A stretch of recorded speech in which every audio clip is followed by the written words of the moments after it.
Alaska শব্দটির উৎস এসেছে আলিউড ভাষা থেকে, যেটি ছিল এখানকার আদিবাসী জনগণের মুখের ভাষা।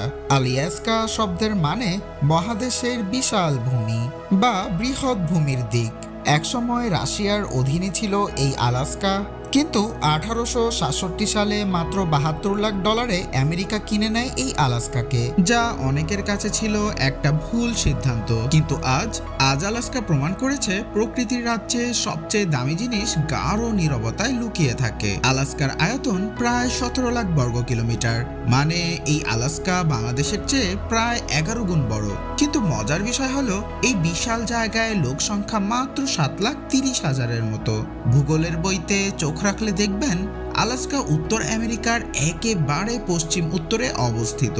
এটি যুক্তরাষ্ট্রের 50টি রাজ্যের মধ্যে সবচেয়ে উত্তরের এবং একমাত্র রাজ্য যার কোনো অংশ মূল ভূখণ্ডের